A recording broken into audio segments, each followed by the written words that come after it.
Hello friends.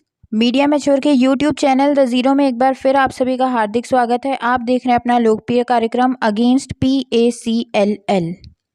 तो चलिए साथियों, आज का कार्यक्रम शुरू करते हैं। पिछले वीडियो में हमने ये 83 नंबर पेज तक पढ़ा था कि किस प्रकार से अपनी दो शर्तें बता रही है सेबी कि हमारे अंतर्गत दो प्रावधान हैं। अगर इन दो प्रावधानों के का कोई भी काम किया जाता है तो उस व्यक्ति को सेबी से लाइसेंस लेना पड़ता है, और PACL ये दो कार्य कर रही है। वो दो कार्य हम पढ़ चुके हैं। अब आगे बात करते हैं 84 नंबर पेज से। अब उन दो शर्तों के बाद बात आती है तीसरी शर्त की। तीसरी शर्त क्या कह रहा है, क्या कह रही है सेबी अपने प्रावधानों के अंतर्गत, कि जब इन निवेशक या ग्राहक जो भी कहीं पर भी पैसा जमा करता है, अब वो पैसा उसके बस में नहीं है। यानी आपने एक बार 10,000 दे के और फिर छोड़ दिया, आप चुपचाप बैठ गए। 5 साल के बाद आप जाएंगे, अब जितना भी 10 का 20 होना है या 10 का 15 होना है, जितना भी पैसा होना है आप लेने पहुंच गए बस वहाँ। इसके बीच में आपने खुद 10 को 15 नहीं किया है, ये कंपनी ने किया है। यानी निवेशक के पैसे का इस्तेमाल कंपनी कर रही है, तो वो भी आपका सेबी के अंतर्गत आता है। यदि निवेशक अगर रियल एस्टेट का काम है तो उसके पैसे को आप यूज ही क्यों करेंगे? आप उससे पैसा लीजिए, आप उसको तुरंत उस पैसे के बदले में चीज़ दीजिए। लेकिन नहीं, आपने उससे पैसा लिया और फिर समय लिया, फिर उसको आप इधर उधर कर रहे हैं। निवेशक अपने घर में चुपचाप बैठा हुआ है, अब आप 5.5 साल के बाद इसको दे रहे हैं पैसे को, या प्लॉट की कीमत को कहीं पे भी उसने कुछ हस्तक्षेप नहीं किया। प्लॉट की कीमत भी आप खुद ही बढ़ा रहे हैं, उसकी एस्टिमेटेड वैल्यू भी आप खुद ही लिख के दे रहे हैं। ग्राहक ने तो कुछ किया ही नहीं ना। तो ये सेबी के अंतर्गत काम आता है। इसके अतिरिक्त PACL ने जैसा कि पहले ही कहा हुआ है कि जब भी हमारे पास कोई भी ग्राहक आता है पैसा जमा करने, तो ये मैंडेटरी है, ये सख्त इनका कानून है कि उस व्यक्ति को इनको पावर ऑफ अटॉर्नी देनी ही पड़ती है। यानी उस ज़मीन को विकसित कर सकती है सिर्फ PACL, उस ज़मीन को मेंटेन करेगी सिर्फ PACL। ग्राहक वहाँ पे नहीं आएगा, यहाँ पे वो सीधे उससे लिखवा देते हैं। अगर वो लिखने के लिए मना कर रहा है तो ऐसी स्थिति में निवेशक से पैसा नहीं लिया जाता है। और ये अथॉरिटी एप्लीकेशन फॉर्म और रजिस्ट्रेशन लेटर के ही माध्यम से PACL को मिलती है, जिसके दम पर ही, जिसकी बुनियाद पर ही यहाँ पर निवेश चालू हुआ है। यानी शुरुआत में आते से ही अगर वो 1 रुपये भी दे रहा है तो 1 रुपये देने से पहले आप उससे साइन करा लेंगे कि भूमि में विकास और उसको मेंटेन करने की जिम्मेदारी PACL को दो, तुम्हारा अभी इसमें लेना देना नहीं है, चाहे CDPP हो चाहे IPP हो। अब इसके ऊपर एक्सक्यूज़ क्या दे रही है, इसके ऊपर टिप्पणी क्या कर रही है PACL, कि हम उसको अपने स्टॉक ऑफ लैंड में थोड़ा हिस्सा दे देते हैं ना, कि भाई इतनी एकड़ ज़मीन है, इसमें से इतने स्क्वायर फुट हम इसको दे देते हैं। 50,000 स्क्वायर फुट है तो 10,000 स्क्वायर फुट हम इसको दे रहे हैं ज़मीन, भले हम मेंटेन खुद कर रहे हैं। और जबकि आप उसको 10,000 स्क्वायर फुट ज़मीन दे कहाँ रहे हैं, अभी आपने उसको यही नहीं बताया। भाई PACL ने ऐसा कह दिया कि हमने इसको दे तो दी ना 10,000 स्क्वायर फुट, भले अभी मेंटेन हम कर रहे हैं, विकसित हम कर रहे हैं, 5-6 साल के बाद हम इसको दे देंगे हाथ में। तो सेबी कह रही है भाई तुमने तो लिख दिया कागज में 10,000 स्क्वायर फुट, ये 10,000 स्क्वायर फुट दे कहाँ पे रहे हो? इसका तो जवाब नहीं है तुम्हारे पास।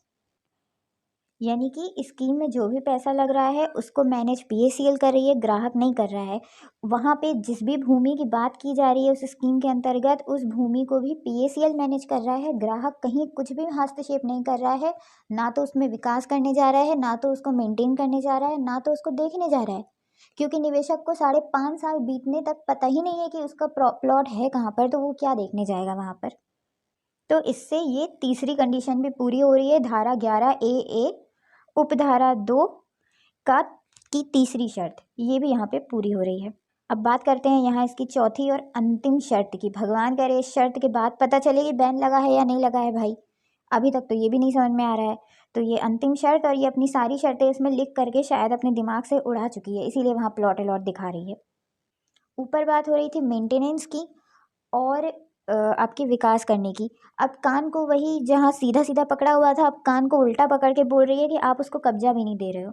जब भाई उसको विकास नहीं करने दे रहे हैं, जब उस व्यक्ति को आप मेंटेन नहीं करने दे रहे हैं, तो जाहिर सी बात है कब्जा भी नहीं दे रहे हैं। इस पॉइंट को लिखने की कोई आवश्यकता नहीं थी, फिर भी इन्होंने जोड़ दिया कि हर रोज़ में जो कुछ भी वहाँ गतिविधियाँ हो रही हैं ज़मीन पर या पैसे पर या कंपनी के अंतर्गत, उसमें निवेशक का कोई लेना देना नहीं है। फिर से यहाँ पे जोड़ दिया विकास का वाला शब्द, मेंटेन वाला शब्द वो भी खुद ही कर रहे हैं, और ना ही आप उसको कब्जा दे रहे हैं। यहाँ कब्जे वाली लाइन एक एक्स्ट्रा जोड़ दी, बात वही की वही ऊपर वाली बात। इसके अतिरिक्त वो बोल रहे हैं कि वहाँ पे इरिगेशन भी, यानी वहाँ जो भी ज़मीन पर आप उगा रहे हैं उसमें सिंचाई वगैरह करनी पड़ती है, सिंचाई भी पीएसीएल खुद कर रही है, वहाँ भी ग्राहक का कोई रोल नहीं है। टेक्निकल एक्सपर्ट बिठाए जाते हैं, एडवाइज़र बिठाए जाते हैं, या जो भी अन्य वहाँ व्यक्ति बैठे रहते हैं कि भाई यहाँ पर हम गेहूँ पोखें, कि यहाँ पर हम चावल पोखें, कि यहाँ पर हम कोई सब्जी पोखें। तो ये सब के लिए जो एक्सपर्ट वहाँ बैठते हैं वो भी पीएसीएल के बैठे हुए हैं, यानी हर प्रकार का कार्य वहाँ पे पीएसीएल कर रही है। इसके अतिरिक्त वहाँ से जो भी अन्न या जो भी सब्जियाँ, जो भी चीज़ें वहाँ से उग रही हैं, उसको बेचने की ज़िम्मेदारी भी पीएसीएल ले रही है। तो सेबी कह रही है भाई आप एग्जीक्यूशन सेल डीड भी आपने जारी कर दी, विक्रय पत्र आपने जारी कर दिया, विक्रय पत्र में ग्राहक का नाम लिख दिया, इसके बाद भी वहाँ पे सिंचाई की जो भी पाइपलाइन वगैरह आप लगा रहे हैं उसमें ग्राहक का कोई अधिकार नहीं है, वो भी आपकी खुद की है। वहाँ पर जो ड्रेनेज सिस्टम लगाया जा रहा है, जैसे पानी का बहाव जिस जहाँ से जाएगा वो जगह वगैरह भी सब ये आपका सिस्टम बना हुआ है। वहाँ पे इलेक्ट्रिकल लाइन भी आपकी लगी हुई है, बिजली वगैरह भी आपका अधिकार है, ग्राहक का कोई अधिकार ही नहीं है, तो बाकी विक्रय पत्र उसके नाम से बनाने का मतलब क्या हो गया। तो ऐसी स्थिति में इन सभी फैसिलिटीज़, यानी कि भाई जब हम वहाँ पे खेती बाड़ी करने जाएंगे तो पानी सबको चाहिए, बिजली सबको चाहिए, वहाँ पर जो जो चीज़ों की आवश्यकता है वो सबकी अनुपस्थिति में वहाँ पर खेती बाड़ी करना संभव ही नहीं है ग्राहक के लिए। और ग्राहक इतना सक्षम नहीं है कि वहाँ पर ये सब चीज़ें लेके जा सके। कोई अपना राज्य छोड़ करके एकदम उल्टी दिशा में कहाँ ये सब सामान लेके जाके वहाँ खेती करने जाएगा अपने परिवार से दूर। तो ये संभव ही नहीं है कि ग्राहक वहाँ जाए, और आप भी जा रहे हैं तो ग्राहक का नाम क्यों डाल रहे हैं आप विक्रय पत्र पर। तो इस प्रकार से पीएसीएल खुद ये बात स्वीकार कर रही है जब वो अपने ग्राहक से लिखवा रही है कागज़ में कि ज़मीन पर सब काम हम करेंगे, आपका इसमें कोई हस्तक्षेप नहीं है। इसका मतलब ये खुद स्वीकार कर रही है कि सारा काम ये कर रही है, ग्राहक का मात्र नाम लिखा जा रहा है। अब वो किस उद्देश्य से लिखा जा रहा है इसका जवाब तो पीएसीएल के पास भी नहीं है। तो इस प्रकार से ग्राहक को ये सारे अधिकार ना दे करके ये सारे अधिकार पीएसीएल अपने पास खुद रख रही है, और धारा 11 ए उपधारा 2 की चौथी और अंतिम कंडीशन को, अंतिम शर्त को भी यहाँ पर लागू किया जाता है कि भाई ये 4 चीज़ों पर, 4 शर्तों पर आप उतर आए हैं, इसका मतलब आपका काम सीआईएस का है। ये 84 नंबर पेज में है। चाहे तो हम आज भी ये प्रश्न कर सकते हैं, ये जो आपने 92वें पेज में लिखा है इस पर आप आज क्यों नहीं अटल हैं? क्या आज आपको भंगू ने कोई पैसे खिलाए हैं? क्या आपका ऐसा स्वार्थ है जो आज आप अपने ही 92वें पेज, इतनी मेहनत से जो आपने ये 92वें पेज लिखे हैं, इतनी शर्तें लिखी हैं, अपने कायदे कानून सारे उसमें आपने जोड़े हैं, दुनिया जहान का इतिहास आपने उसमें डाल के उसको 92 पेज का बड़ा सा बना दिया, जबकि वो पेज तो, वो ऑर्डर तो 20 पन्ने में ख़त्म हो जाता।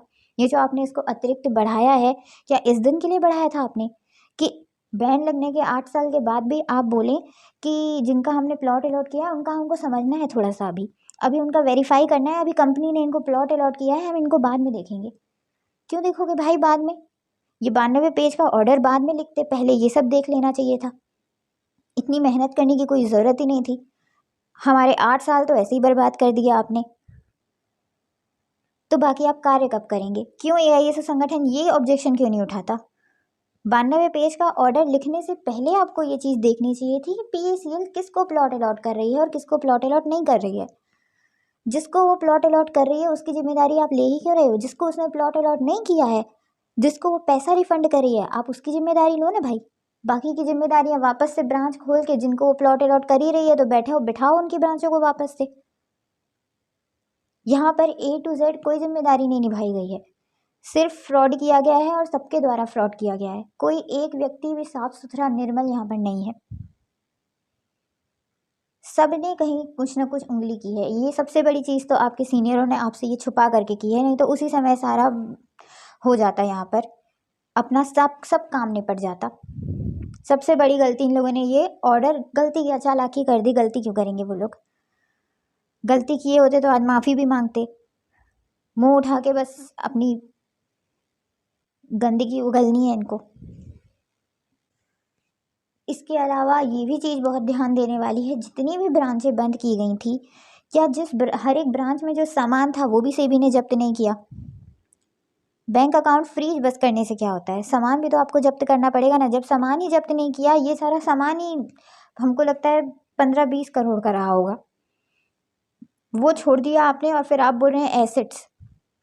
एक जगह जहाँ पे ये बात की गई थी कि इसके एसेट्स कम है, लायबिलिटी इसकी ज़्यादा है, यानी कि इसने लिया ज़्यादा है, इसने लिया कम है,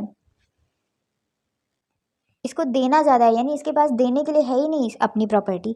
तो प्रॉपर्टी के साथ साथ आपको हर एक ब्रांच में जो पंखा, टेबल, चेयर, जनरेटर, ये सब चीज़ें रखी हुई हैं, उनका भी तो आंकलन करना पड़ेगा ना। ये भी तो बेच करके आप निवेशक को देंगे ना, ये भी तो निवेशक का है ना, ये भंगू ने अपनी जेब से निकाला है क्या? ये सब खा गया आपका ब्रांच मैनेजर। 21-22 का पैसा और ये सब चीज़ें कहाँ गई? नहीं तो ये सब चीज़ें, ये तो ब्रांच मैनेजर को ही पता होगा। ब्रांच मैनेजर और आपके प्रमोटर के अलावा और कौन इस बात को बता सकता है? तो चलिए साथियों, बहुत ज़रूरत है इन चीज़ों पर फोकस करने की, एक एक इनका पॉइंट पकड़ने की, तभी हम लीगल कार्रवाई कर पाएंगे। जंतर मंतर में जाके हल्ला करना बहुत आसान होता है, जहाँ इंसान को लिखित में करना पड़ता है ना, उसके लिए उसको पूरी जानकारी होनी चाहिए, उसके मन में सच्चाई होनी चाहिए कि मैं क्या लिख रहा हूँ, मैं सबके हित में लिख रहा हूँ कि नहीं लिख रहा हूँ। वहाँ जाके हल्ला तो बहुत, भुगतान दो, पहले भुगतान फिर मतदान, पहले भुगतान फिर मतदान। क्या आज तक उसके बाद से, जब से आपने मतदान करना बंद किया है, क्या उसके बाद से पार्षद, प्रधानमंत्री, सीएम, चीफ मिनिस्टर के ये सब बनना बंद हो गए क्या? क्या आपके मत ना देने से, वहाँ पर मतदान ना करने से क्या ये सत्ता पलट गई? क्या नहीं पलटी ना। काम वो चल रहा है, वो काम जीवन भर चलता रहेगा। पहले भुगतान फिर मतदान का नारा लगाने से कुछ नहीं होता। आपके मतदान ना करने से दूसरा व्यक्ति मतदान करना बंद नहीं करेगा। उनको 5 लोग भी मतदान करेंगे, वो भी बहुत है उनके लिए।